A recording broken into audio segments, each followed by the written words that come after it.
6h08, o verão começou, né? Aí já estamos com um mês de verão e a previsão preocupa. Pernambuco deve enfrentar dias ainda mais quentes, com pouca ou nenhuma chuva, e é um cenário aí que exige a atenção da população, principalmente em relação à saúde, abastecimento de água e cuidados no dia a dia, Mário. E ontem eu vi um vídeo, viu, Renata? Aqueles vídeos das pessoas mais experientes que o senhor analisava no sertão do Ceará, o ninho do João de Barro. Do passarinho. Isso. Aí ele explicava que quando o ninho do João de Barro ele está para o nascente, é que vamos ter um ano de pouca chuva. E quando ele está virado para o outro lado, é que vamos ter um ano de muita chuva. E ele mostrou o lado que o buraco do ninho, onde o passarinho coloca o ninho, né, os ovos, está virado justamente para o lado da pouca chuva.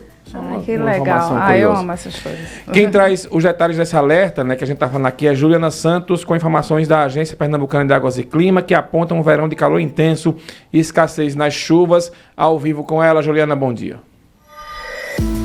Bom dia, Mário. Bom dia, Renata. Ótimo dia também para você que nos acompanha. A Agência Pernambucana de Águas e Clima, a APAC, prevê aí um verão mais quente aqui no estado, com temperaturas acima da média e, como vocês reforçaram, pouca chuva, isso entre janeiro e março de 2026. O cenário deve afetar principalmente o sertão, né, onde já faz bastante tempo que não chove, e também em relação ao uso da água, que tende a aumentar nesse período mais quente.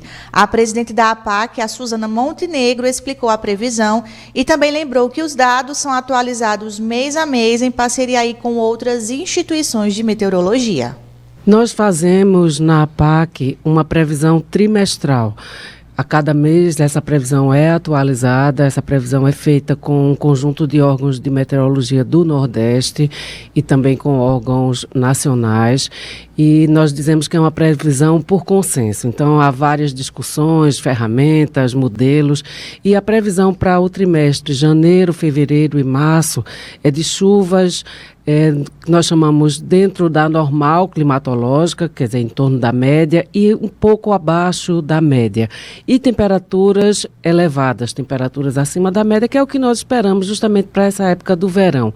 Claro que a gente tem impactos diferentes ao longo do estado dessa previsão. Por exemplo, no sertão a gente tem Já estamos no período seco, então vai ser realmente a região que tende a ter um maior impacto, mas isso também deve impactar as outras regiões e, claro, no verão, com as temperaturas elevadas, a gente também, em geral, tem um aumento do consumo de água. Então, as coisas tem uma interseção que é importante que a população saiba que se vai chover menos e a gente está com mais calor, a gente precisa de mais água, mas também usar de forma equilibrada. A APAC também acompanha a estiagem que se intensificou aí ao longo de 2025. No sertão do São Francisco e também no Agreste, a seca passou aí para níveis preocupantes. Apesar disso, né, segundo a presidente da APAC, nenhum município está em situação crítica. Nós temos uma ferramenta de monitoramento da seca, de avaliação do retrato da seca que é atualizada a cada mês, que chama Monitor de Secas. Essa ferramenta ela é uma parceria com a Agência Nacional de Água e Saneamento Básico, a Fundação Cearense de Meteorologia e todos os órgãos de meteorologia e de gestão de recursos hídricos no país.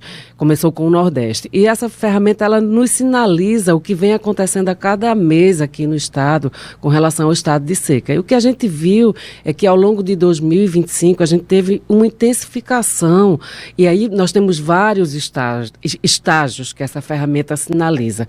É muito importante porque ela é muito... tem uma comunicação muito fácil, visual e, assim, em termos de síntese.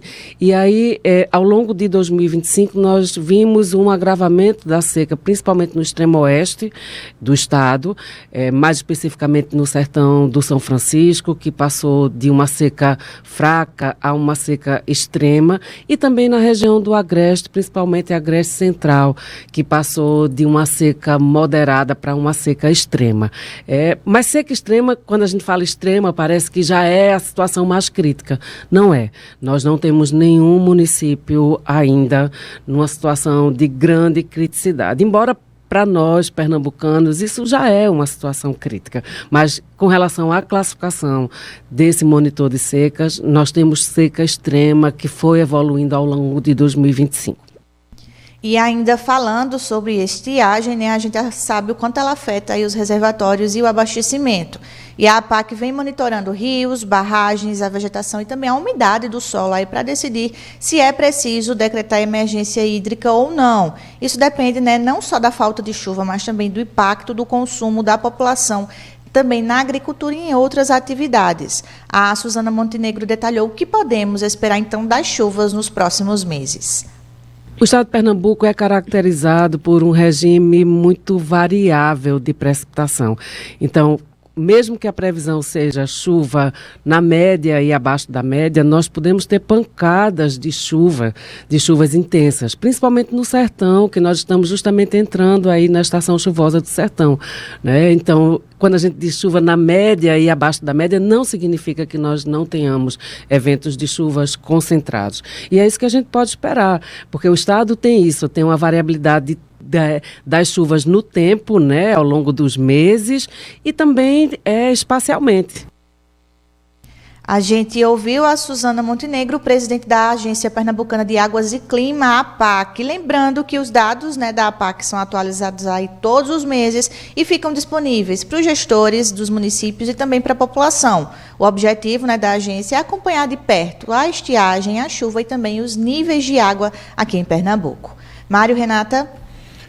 Obrigada, Juliana, tá aí, né? Todas as informações sobre esse ano de temperaturas elevadas. Então, Mário, pouca chuva. Uma dica, né, o pessoal aí, economizem água, viu? Que vai ser um ano difícil e a gente já estava cético, né? E depois da experiência que eu vi ontem com o senhor lá explicando a história do João de Barro, eu disse, rapaz, coisa tá feia mesmo. 7h15.